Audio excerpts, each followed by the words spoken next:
यही मेरा कर्तव्य है। तो 4 प्रकार के भक्त। पहला भक्त कौन है? आप सुन लो, ये तो हो गए वेदांत विषय में आर्थ, जिज्ञासु, मुमुक्षु, ज्ञानी। पहला भक्त कौन है? अब साधारण जगत में देखो, व्यवहार जगत में जो केवल मंदिरों में मूर्तियों में भगवान को ढूंढता है, वो पहली कक्षा के विद्यार्थी है। कौन से क्लास? पहली। केवल पत्थरों में जो प्रतिमाओं में ही भगवान का दर्शन करता है, पहली कक्षा के वही ठगा है। दूसरी कक्षा विद्यार्थी कौन है? जो गौ ब्राह्मण आदि प्राणियों में भेद रखता है, केवल मूर्तियों में ध्यान रखता है, मूर्ति भला खूब माने बाकी चीज नहीं माने, वो भेद भक्ति वाला भक्त है। दूसरी कक्षा के विद्यार्थी। कौन से क्लास?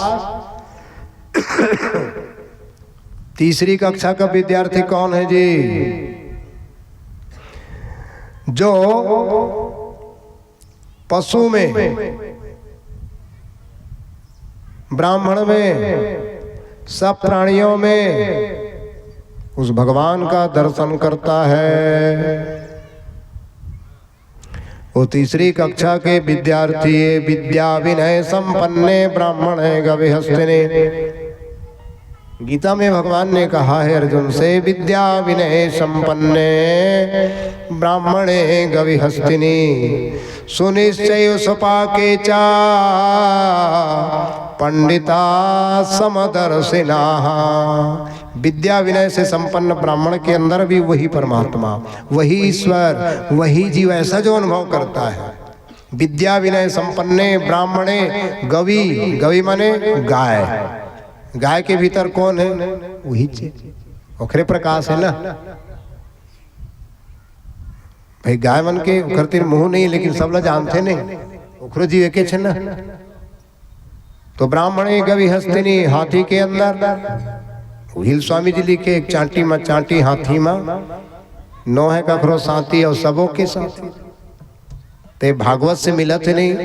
हमारे स्वामी जी जो भी रचना करे वो भागवत से ही है, रामायण से ही है, गीता से है। तो विद्या विनय संपन्ने ब्राह्मणे गविहस्तिनी, गाय हस्तिनी सुनिश्चय स्वपाके चा पंडितः समदर्शिनः। चंडाल सुनिश्चय माने कुत्ता, स्वपाके माने होते चंडाल, अपरिद्धागा। तो ये 5 जीवों में और सब में जो उस एक तत्व का अनुभव करता है, उसका दर्शन करता है, ये तीसरी कक्षा विद्यार्थी है। और ज्ञान मान जहाँ एक नाही, देखिए ब्रह्म रूप सब ये वही बातें। एक अनीहय रूप नमा अज सच्चिदानंद परधामा। तो जो मान अपमान से परे हो, तीसरी कक्षा के हो गए ना, 3 कक्षा सुन रहे हो ना, मूर्ति में, बाकी जगह भेदभाव, गाय में, हाथी में, वो पूरा जीव जंतु में जो एक ही तत्व का अनुभव करता है, देखता है, जैसे सिया राम कथा। और जो मान अपमान से परे हो जाए, जात पात कुल धर्म आदि से जो परे हो जाए, वो चौथी कक्षा विद्यार्थी। बोलो वृंदावन बिहारी लाल की। और पहले जमाना में चौथी कक्षा में परीक्षा होती थी। वैसे सब में हो, लेकिन पहले जमाना में तो हर जमाना में जिन चौथी पास कर ले, इस माने बहुत बड़े सफलता प्राप्त। का बताई महाराज, हम थोड़ के नहीं पढ़ पाए, सिलाटी जात रहे रेंगाई ढेर में या खेती खार के ढेर में, पानी के ढेर में।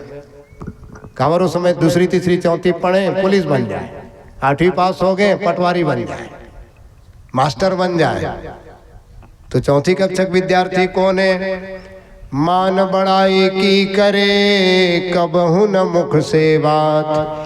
अष्ट सिद्धि नवनिधि को साधु मारे। ये आए चौथी कक्षा वाले जो मान बड़ाई ईर्षा दुर्लभ तजनी, ये कबीर की वाणी है। मान बड़ाई ईर्षा को त्याग देते, वो उच्च कोटि का विद्वान। माया काला कहते हैं तेरा सब तुम सब जान रहे हो। माँ मने नहीं, या मने जो है ही नहीं। मानी हुई मान्यता का नाम माया है। जानोगे तो माया, मानोगे तो माया और जानोगे तो परमात्मा। माया छाया एक सी बिरला जाने कोय, भगता के पीछे भगे सन्मुख भागे सोए। निवृत्ति का उपाय, उससे निवृत्त होने का उपाय क्या है?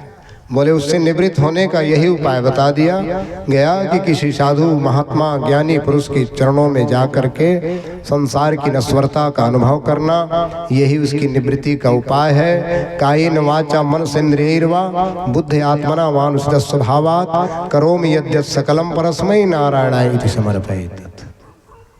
श्रापित हुए हैं।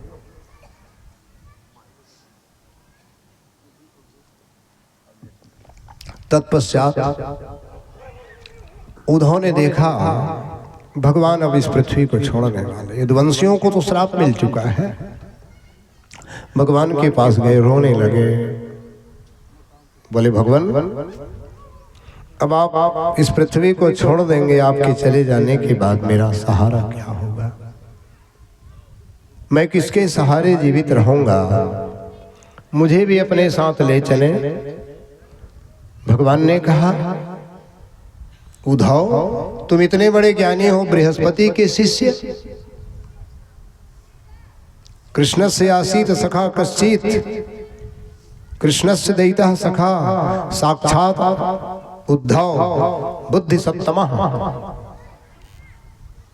कृष्ण के वृष्णि नाम प्रवरो मंत्री, इतना विद्वान बृहस्पति जी के शिष्य होकर के तुम अज्ञानी की तरह बात करते हो। तुम मेरे साथ कब आए जो जाओगे? आयलापन भीतरे भीतर न गुंताड़ा लगाते रहो, अनुभव करते रहो। हम भी ऐसे ही कहते हैं। व्यवहार जगत में देखो भाई, पत्नी कहती कि नहीं जी आपसे पहले मैं चली जाऊं। पति कहता है कि नहीं नहीं नहीं तुमसे पहले। पर ऐसा होता है क्या? जिसके जाने का समय होता है वही जाता है। तो अज्ञानी की तरह रोते हो यार तुम, इतने बड़े विद्वान होकर के, वो भी बृहस्पति जी के शिष्य। कृष्ण से दैता सखा साक्षात उद्धव बुद्धि सप्तमः। उद्धव किसको कहते हैं जी? उद्धव का ये तो नाम है, परंतु उसका भावार्थ ऐसा है, उसका अर्थ ऐसा है उत्कृष्टोत्कृष्ट धवः। धवः माने सखा, उत्कृष्टोत्कृष्ट धवः सा उद्धवः। जो भगवान का सबसे प्यारा सखा हो, उत्कृष्ट सखा हो, उत्कृष्टोत्कृष्ट धवः। धवः माने सखा, उसी का नाम उद्धव है। सज्जनों, उद्धव जब रोने लगे, भगवान ने कहा उद्धव सुनो, मैं 24 गुरुओं के द्वारा तुझे बोध करा रहा हूं। जा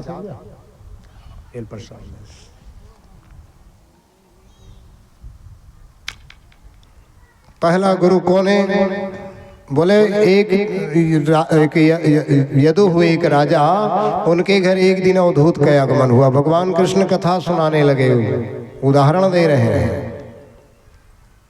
राजा यदु के घर बाबा जी का आगमन हुआ, दत्तात्रेय महाराज का। ये दत्तात्रेय कौन है? अत्रि मुनि और अनसुईया के बेटा। के जन बेटा अनसुईया के? अत्रि के 3 जन। तो कौन वाला सुख दीस गा? कौन से सुख मिली? से बिचारा बिचारी वाला अनसुईया अत्रि मुनि। तो सोम के अंश से ब्रह्मा जी के अंश से सोम, विष्णु जी के अंश से ये दत्तात्रेय, शंकर जी के अंश से महाक्रोधी दुर्वासा। तो ये दत्तात्रेय महाराज जिसके आसपास चारों वेद न कुत्ते के रूप में घुमा करते थे। जिसे बताओ नहीं, स्वामी जी घर 10-12 ठन 6 ठन 7 ठन बिलई मन झुमड़े रहे। भागवत भैया स्वामी जी घर का बिलई मतलब खवा है, सुबह है। तो वैसे ही ये चार कुत्ते और कोई नहीं, कुत्ते के रूप में तो थे, लेकिन वो कौन थे? चारों वेद थे। दत्तात्रेय जी के साथ हमेशा ये चारों वेद जो है कुत्ते के रूप लेकर के घुमा करते थे। ऋग्वेद, यजुर्वेद, साम, अथर्व, ये वही दत्तात्रेय महाराज। यदि राजा यदु ने उनकी आराधना की, पूजा की, कौन कौन लते गुरु बनाए? तो शरीर हिष्ट पुष्ट काबर है महाराज। दत्तात्रेय का थे बेटा ये पूरा विश्व ही गुरु है। पृथ्वी से क्या शिक्षा मिली? सहनशीलता। वायु से प्राण आहार के लिए भोजन करना, ये मैंने हवा से सीखा। आकाश से असंगता, संसार में रहो, संसार से अलग हो जाओ। असंग शस्त्रेण दृढ़ेन चित्वा ब्रह्मण्याधाय कर्माणि संगम त्यक्त्वा करोति यः लिप्यते न सा पापेन पद्म पत्रम इमामशा। जल से शुद्ध रहना, जल का स्वभाव शीतलता में रहना। कितनों ही क्रोध आ जाए, कितनों कुछ भी हो जाए, अंत में जैसे पानी को डबका तो आगी में, इंडक्शन में, लेकिन 1-1.5 घंटा बाद वो पानी कैसे हो जाते? ठंडा होते नहीं। तो उसने क्रोध आगे कोई बात नहीं, फिर उसके बाद अपने स्वरूप में आ जाता है। जैसे पानी वैसे ही क्रोध को पीना पड़ता है। अग्नि से क्या शिक्षा मिले? सर्वभक्षी होकर किसी के गुण दोष को नहीं पकड़ना। और जल से क्या शिक्षा मिली? पानी से बोले शुद्ध रहना। पानी संसार में हमन तुमन शुद्ध कामा होथनगा पानी ही हमारा जीवन है। देवी देवता पूजा करा था, पवित्र पवित्र ऐसे कह के नहा था, तब हो जाए गंगा मैया, साबुन सोडा खल खल ले, कपड़ा लत्ता कामा धोवा था पानी। तो इसी प्रकार पानी ही हमारा जीवन है। अग्नि से क्या शिक्षा मिले? सर्वभक्षी। अब इसी पानी में क्या होता है? वही पानी में चूना डाल दिन तो पानी का काम के आई, का काम आएगा? पानी में तुमन चूना डाल दे, वो दाई हो बाल्टी में, बाल्टा में, हड़िया कुड़ेरा में, घंटा 1.5 घंटा वो खदबद डबखी ओखर बाद का काम करू? ओ हरिहर हरिहर ऐसे खुटिया हूँ नहीं। ओखर बाद में लास्ट में गोबर में फिर प्लेन कर भले वो बंडी में लटके, कुर्ता में लटके, कथरी ओढ़ना में लटके, लेकिन पड़रत दिखते ना। तो पानी रे पानी तेरा रंग कैसा, जिसमें मिला दो उस रंग जैसा। चूना डाल दे तो वही पानी कैसे हो गए? सफेद। रात भर डूबे हड़िया में, बिना जर जाग देखो वाला ऊपर में पेपड़ी छाड़ देते, ऊपर के पानी छिन्ना हो जाते नहीं। ठीक इसी प्रकार पानी गर्म होता है, अंत में ठंडा। अब वही पानी मान लो जाए एक ठर्रा गला मिला दे, टेहर्रा तो टेहर्रा न लागे काय विसंभर कथे का। अरे डिस्टेम्पर का मैं विसंभर कहीं पा रहा हूँ। अलग अलग किस्म के लाल, गुलाबी, विसंभर, डिस्टेम्पर का। तो पानी ही है जो रंग बदल गया। इसी प्रकार सुख है, सुख गद्दा मिल गए, गद्दा कथरी मिल गए तो और कुछ नहीं है। तो अपन कुकुर मन गद्दा ओढ़े रहते हैं, कोनो कहिच नहीं है तो मरना है। आखिर नान पटकुल घलो ओढ़ के अपन गुट्टू मुट्टू गुजर करे लगते नहीं। तो वैसे ही जिसमें मिला दो उस रंग जैसा, पानी रे पानी तेरा रंग कैसा। जैसा रंग हो वैसे ही, जैसा संग हो जाए रंग जाओ। मान लो पिए खवैया है तो कैसे करवे? कोनो बेर घूमे फिरल गए 10 जन 8 जन सब जन पियत खाते, तहू पीबे का? ले भैया तुम पियो खा यार, मोला का लेना देना है। जो रहीम उत्तम प्रकृति का करी सकत कुसंग, और चंदन विष व्यापत नहीं लिपटे रहत भुजंग। सांप ला कुछ, चंदन के पेड़ ला कोई प्रभाव। रहीम कवि कहते हैं जो रहीम उत्तम प्रकृति का करी सकत कुसंग, चंदन विष व्यापत नहीं लिपटे रहत भुजंग। ये जल से शिक्षा, अग्नि से शिक्षा, सर्वभक्षी होकर किसी के गुण दोष को नहीं पकड़ना। चंद्रमा से क्या शिक्षा मिली? चंद्रमा से ये शिक्षा मिली जीरियते सिरियते, चंद्रमा के नाश नहीं है। चंद्रमा की कलाएं ही घटती है और बढ़ती है।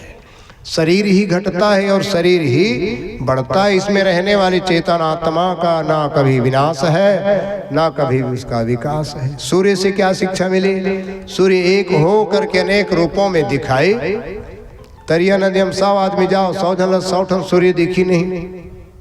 वैसे ही वह भगवान अव्यक्त एक है और अनेक दिखाई।